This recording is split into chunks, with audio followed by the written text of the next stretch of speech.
right. Hello, everybody, and welcome to another episode of Marriage Matters with Ken and Shar.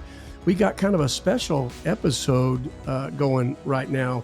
Shar is not with us. She's down visiting our daughter down in Southern California.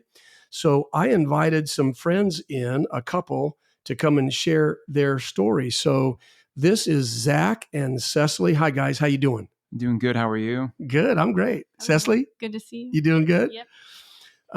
We're sitting across they're sitting across the table from me, and they are absolutely adorable. But I brought them in here for a reason.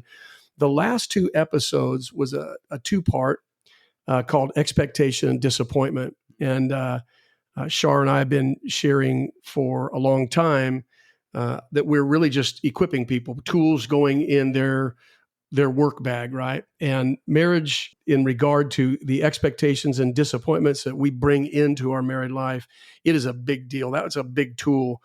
And to hang a little flesh on it, Shari and I both, as we were going through that first and that second episode, thought of you guys and thought of getting you in here, doing a quick interview, because I know you've shared your story with us enough that I understand that expectation had crept in, and as it was unmet, began to really hurt you guys and make things difficult. So I want to thank you guys right off the bat for being willing to come and share your story. So share just, first of all, just a little bit about yourself, how long you've been married, your kids and all that stuff.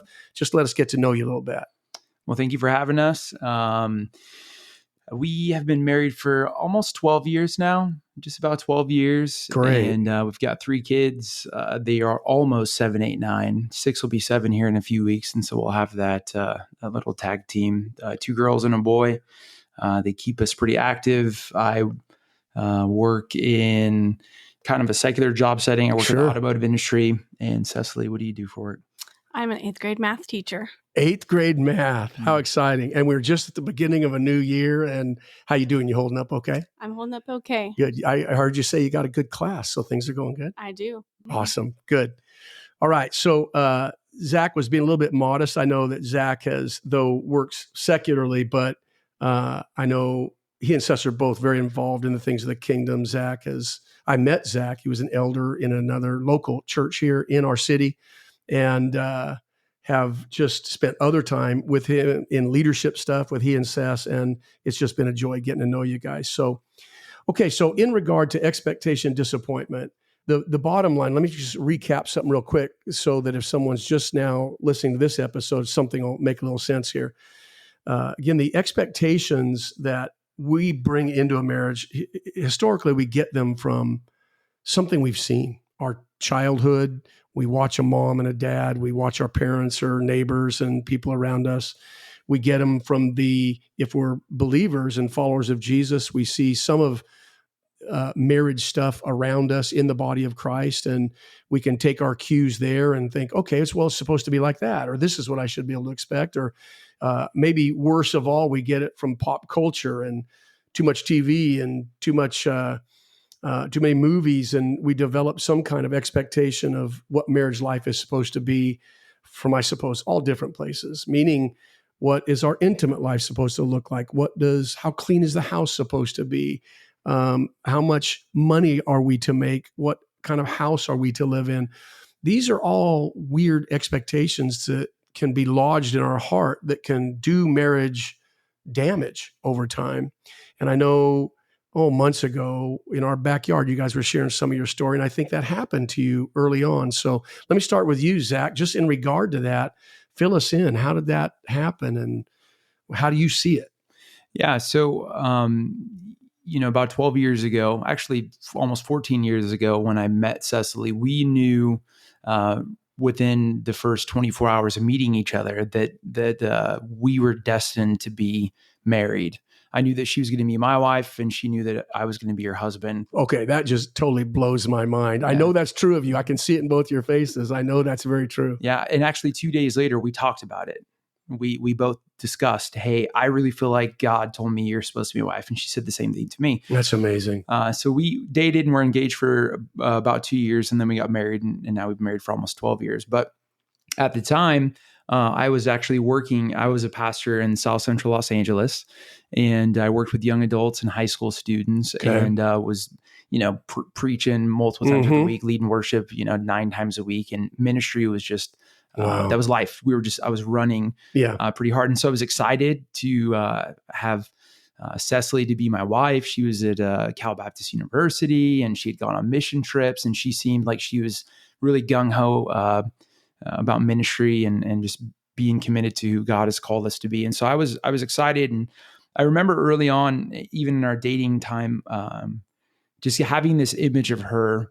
I feel like, I still do believe that the Lord gave me this image of her, just being this woman at this pulpit and sharing and speaking, sharing her testimony, because it's just incredible being a foster kid and just meeting the Lord, and how God's hand had been on her from just a young age and until the moment I met, and still to this day. So you feel like the Lord showed you that kind of highly public ministry life you guys would be doing together, or? Yes. Yeah. Okay. And I did. And, it's a confession on my faults. I took that image, that picture of her became my expectation in our marriage. Got it. And so working in ministry, having all these relationships, doing all this stuff over and over and over again, I expected Cecily to come alongside me, to be as passionate, to be as gung-ho. And so the beginning of our relationship and our beginning of our marriage started me pulling her into this stuff. Come on, you got to do this. You got to build these relationships. You need to start pouring out. You need to do more. You need to do more. You need to do more. You need to do more. And so year after year, and she would get involved in some stuff, but I could always it was so frustrating because I didn't see her heart was in it. And I'm like, why are you not so fired up about this like I am? Like, why are you not pouring out like I am? Why are you not meeting the expectation I am forming in my mind about looking back, do you remember actually having those discussions? Oh my gosh, straight up? So many times. So many times. And it was more of me just like throwing up all of these expectations, and you're like, why? Like, we've got, hundreds of young people in front of us, and I feel like I'm doing this on my own. Why are you not sowing in more? Why are you not? And like, are you, how is your relationship with the Lord? Because I don't even see you doing these things. And well, I got to stop you, because as you're talking, I'm reviewing things in my head early in my marriage, and I too, with your hair on fire, you're going like a rocket, right? And I think I did some of this to Shar as well. I think if she were sitting here, she would agree in a little bit of different regard that we differed theologically. And I come from a charismatic background. She comes from a highly conservative background where the gifts of the Spirit were barely ever even talked about. And so I was constantly making her feel less spiritual, maybe even that she didn't love Jesus as much as me because certain gifts of the Spirit weren't operating. And she felt like I was being critical and judging her walk with the Lord. And maybe I was. I mean, as you're talking, I'm going, gosh, I need to get my wife here and apologize to her. It's amazing what we get a picture of something, and man, we go on it. It's bad. That's all I needed was just a little bit of something. And I'm like, all right, Lord, you gave me this picture of my wife. I'm going to be a good husband and help push her into this. And so year after year went by of doing ministry and her not coming on board. And I began to just get frustrated and kind of bitter towards her. And then ministry concluded after about 5 or 6 years in LA. And we had our second child and felt like the Lord was calling us back to home, Bakersfield. Okay. And so we moved back and got working at another church, got back into family business. And things just got worse and worse and worse. Now I'm at a church, we're working more with adults and we're doing hands-on ministry, as a family, and I'm not getting this support from my wife. I'm not getting this engagement from my wife. And I really started to hate my marriage. I really started hating my wife. I really pursued and looked at avenues of trying to get out of my marriage. Right. How can I get my kids and get out of this? Because this woman is not, she's not walking in who I think that God has called her to be. Well, as you say that, I think Shar and I mentioned it in the very first episode of Expectation, Disappointment, that the human heart is what is left behind when an expectation, even a bogus one that we don't have a right to, which we'll talk about here in a little bit, but even a fabricated one in our own mind that we should not have. We're left with disappointment, frustration, resentment, bitterness, and finally anger. And in the end, a whole lot of self-pity. Yeah. This is where it kind of ends is, am I the only guy in the world? Am I the only gal in the world married to such a person? And once we get under that self-pity, it's a horrible trap. And a marriage just begins to fade. The love between a couple begins to fade. So Cecily, let me turn to you now. So during this time, you've been nodding your head. How's it feeling on your end where there's disappointment there and you don't want to disappoint? I did not want to disappoint, but there was nothing I could do to help him. I couldn't change myself. Right. I just fell into like despair, and every time I failed, I felt like I'm a failure. I'm never gonna get this right, and I feel like that kind of carried into my relationship with Jesus too. Mm-hmm. And so I felt like, I can't amazing. even be a wife or a mom. I'm like sucking at this. I'm like, I suck at being a Christian. Right. And I mean, up until probably 2 years ago, I walked around thinking I am the crappiest Christian. Just a failure. That there is just a failure. And I can't get this right. God, will I ever get this right? Right. And so that's something that I picked up after going through that with him. Yeah. So you guys were here in this, you're jammed up in this mess, again, driven by an expectation. And this is, it'd probably be a good time for me to stop. And I was sharing this with you guys earlier, that expectations, legit expectations, because it begs the question for any couple. And if you're listening, I hopefully you're asking, okay, do I have the right expectations here? We all have them. We come in with hundreds of them, maybe thousands in our heart over our spouse. Many of them are harmful. They're like, I equate them to little speed bumps, big potholes. You're going down the road of life together, and bam, when you hit one, it rattles your teeth, right? Because it hits hard. And they're everywhere. They're like little unseen potholes. She can fail me and I can fail her. And these built up expectations, whether they're sexual, money issues, time management, how I'm to relate to my job.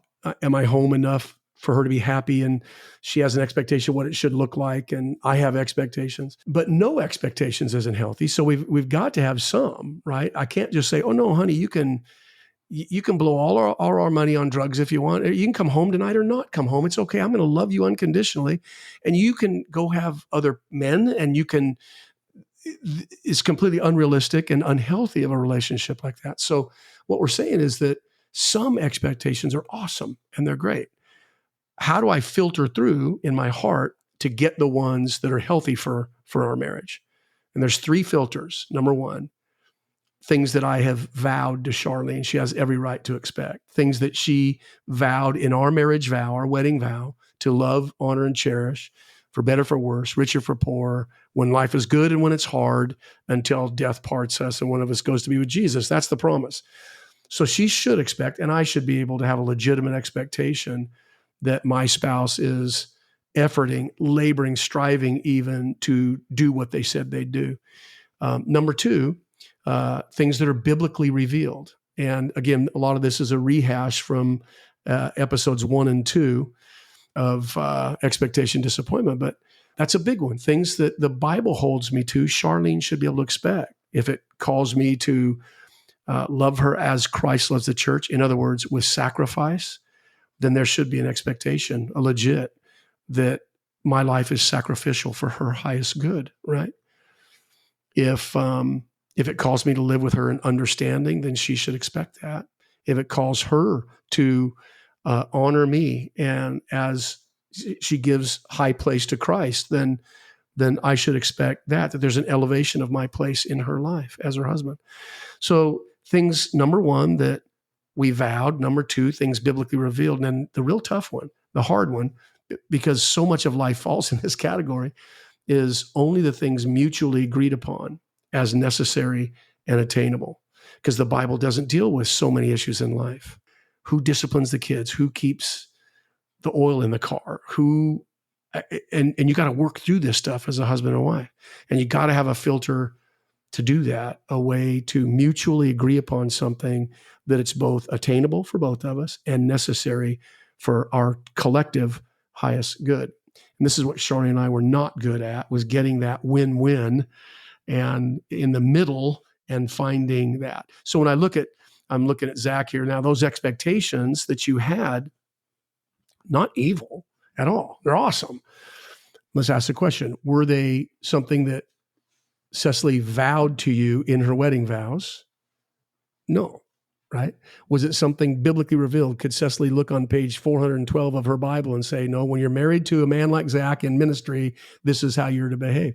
It's not there, right? That's right. And then here's the rub is, was it ever talked about lovingly and came to a mutual agreement where it's a win-win? Cecily feels honored as you work her into that, or you labor to see that. But again, you let Cecily be Cecily. And the answer was no. There was nowhere where probably you guys talked through, and it festered and festered.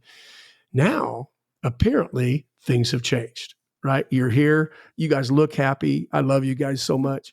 So God's done something. How did he break that trap you guys were in to where Cecily's not feeling like a failure? She feels successful and in a partnership married, and you're not laboring with self-pity and frustration and bitterness and those things. How'd the Lord do it? Yeah, so that is the crazy part of the story, and that's just how good God is. He knows how to get a hold of us, and so it hit a point where, and Cecily, she was a foster kid, and so she still maintained relationship with her dad, biological dad, over the years, and her mom, and her dad. In July of 2020, 21, she got a phone call that her dad had been hit crossing the street in a tiny little Northern California town and killed. And I was just beyond frustrated with their marriage at that point. I think both of us were just kind of. So this is when it was not good. It was horrible. And it just kept getting worse and worse and worse because of not because, but they were my expectations.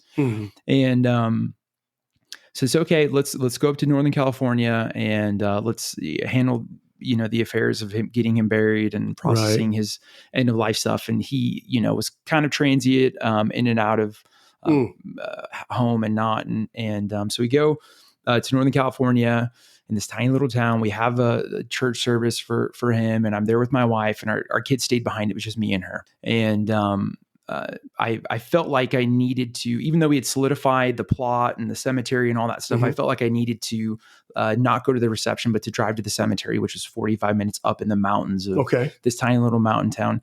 And to make sure everything was good and set up. And so I left her, I go up there, and it's this tiny little cemetery, and it's locked up and no one's there. And I'm kind of like just frustrated. And so I see a board or a board members list with their phone numbers. And so I'm calling them, hey, I'm here, and we're going to have a funeral. I've already paid for everything. Let's get it going. And I finally get a hold of someone. He comes in and I'm talking to him. He's like, yeah, I got your paperwork. Everything's good to go. I said, well, where's the plot at? And he kind of points to this area where there's like 4 different type plots, squares open. And I said, okay, where's the hole at? And he said, well, I have a shovel. He said, what do you mean you have a shovel? And he said, no, if you dig, you're going to dig the grave. Oh, wow. And so he hands me the shovel, and I started to dig in this rocky mountain soil in the mountains of Northern California, and began to sweat, and my hands began to just fall apart, and I began to weep and cry. And I realized in that moment, I'm just so thankful for God's faithfulness, because he could have let me keep going. Oh, yeah. But he stopped me in that moment. And I'm frustrated because I'm digging this man's grave, and I'm mad at him, and I'm mad at my wife, and I'm mad at my marriage. And the Lord stopped me in his faithfulness, and he said, son, the problem isn't your wife, it's you. And I said, what do you mean? If you would have asked me about who I was in that moment, I said, I'm leading my house. I'm helping pastor a church. I'm working, successful, taking care of my family and kids. And he says, you have not loved your wife the way that I love the church, the way that I've told you to love your wife. And he began to walk me through his relationship with me, because he showed me my relationship with him was skewed, and I had unhealthy expectations for myself. And he began to walk me through what I thought my expectations that God had for me. And he said, son, do I throw anything in your face? Do I keep a record of wrongs? Do I not embrace you with love and mercy and grace? And he said, you've never done that for your wife. All you've done is hold your thumb over her and force her into trying to be someone that she is not. She's not that person. He said, you've taken these expectations and you've tried to mold her into that instead of letting me do what I need to do and you focusing on being who you're supposed to be. And I recognized in that moment that I had failed as a husband and I had failed as a father and I had failed as the man of God that I was supposed to be. And all this happened as I'm digging as you're digging your father-in-law's grave. And I was just weeping like a baby. I was just weeping. Oh my. He wrecked my mind. Yeah. In that moment. And so I had to apologize to my wife, and I had to, from that moment forward, I made it resolve in my mind. So Lord, help me to love my wife the way that you love me. Right. Which is without condition. Exactly. Man. That's it. And I realized when I started to love that way, everything started to change. I bet. And everything that I had waited for and hoped for that my wife would start to do and become happened. Right. And it was so good. I can't imagine where we would be if he wouldn't have broken my heart in that moment. I want to come back to that, but Cecily, let me get you. Cecily's wiping tears away. This is an incredible story. So did you see immediate change? I mean, could you tell something had happened to Zach? Absolutely. Really? Yeah. It was that obvious. It was so obvious. Like he just loved me so differently. It was like I was a bird and he opened the cage and just let me out. Oh. And I just felt free. Like I was free to be myself. I was free to grow in the Lord. Yeah. It just like the freedom that I experienced after that moment, it was just incredible. Right. It changed everything. And still going on, I'm sure. It's still happening. Yeah. God is just so good. And like he said too, I always just pinpoint it back to God's kindness. Like, God, you are so kind that you love both of us that much. That I mean, I even think he intervened like that. Yes. And I even think in like from my dad's life, like, God, thank you. Because I went through like a terrible childhood with him. Right. And God used him in his passing. In his passing. To bring breakthrough. Wow. Yeah. So I'm just so thankful. Well, I know that it had a big effect clearly on you and Zach. I mean, since I've met you guys, you just always look very much in love. But even when you walk with Jesus, I think it made a big difference there. Because you said so much of that had seeped into feeling like a failure spiritually, just failing everything and everybody, even the Lord, right? Yes. And now Zach and I, like, I wish we would have done this so many years ago, but like we're able to grow together. Right. Like we're growing closer to Christ together, which is the model that you want to follow. Absolutely. But we just didn't know how. That's awesome.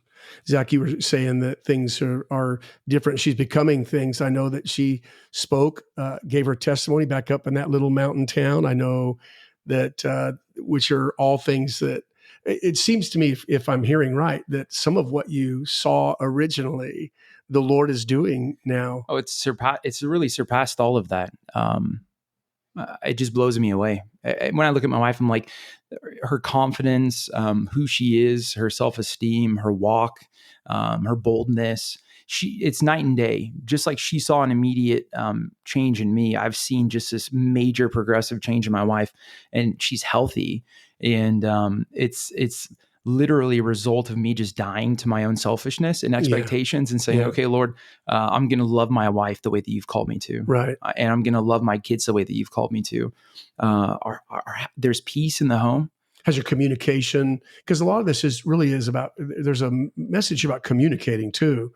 And honey, can we talk about this, right? And being able to talk about anything together to find resolve in the middle, which couples just don't have that mechanism even in place. And when they don't, it leads to this kind of stuff where unspoken expectations, not enough communication. You guys communicating well these days? Yeah, I think so. And I have a boss who taught me years ago, it's not about being right, it's about being effective in your communication. And so there's times where I feel like I need to say something to Cecily, like something maybe rough, and then all of a sudden I'll stop and the Lord's like, you just need to shut up. There you go. And I'm like, in the middle of conversation, I love you and I'm sorry. That's it. I was going to say this and I realized that I was wrong 100%. And then we move on because I think the expectations came from me thinking like that maybe I needed to do more for the Lord, and I wasn't living up to those expectations. And so I just assumed that's how, and so loving her has helped me to understand God's grace and mercy on my life. And Right on. it's just, it's the most beautiful. I mean, I just feel more in love and more content and more at peace now than I ever have in my entire life. Fantastic. Cecily, you're nodding your head. You feel good these days. You're in a good place, aren't you? Oh my gosh. I don't even know the person that I have blossomed into. And it's only been like, 2 years? In 2 years, I've completely changed. And so was the culture of your marriage bound up in this for 7 or 8 years, you're saying? 10 years. 10 years. Wow. So just the last 2 years is where the Lord has really broken out on you guys and really done all this. Yes. Oh, it's fantastic. Well, listen, we are out of time. Thank you guys so much for coming and sharing your story. I appreciate you guys. And he's far from done. You guys definitely have a call in your life. And is it hard to share this story? Just out of curiosity, Seth, is it hard to share the story? You're getting more comfortable.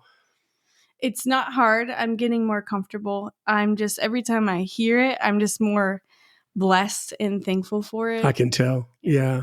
Grateful to the Lord. Yeah. I'm so grateful for it. I'm just like, Lord, thank you so much that you didn't leave me the way I was, that you've done this. But I talk to like men and marriages, and they're saying stuff, and I'm like, he sounds like me. And I just want to shake him. And I'm like, Lord, it took digging a grave to break me. Like, Lord, whatever you need to do to break this guy of his expectations so that he understands that he needs to love his wife the way that you love the church. Right on. That is so good. That's my dream. So I enjoy this testimony. It's a message of my failure and God's grace and his faithfulness. And it's just beautiful. So. Awesome. Well, thank you guys so much for sharing, and we'd love to have you back someday soon. All right. All right. And thanks to you for listening to this episode of Marriage Matters with Ken and Shar. God bless you guys. And we can't wait to see you next time. Thank you guys for coming in. God bless you.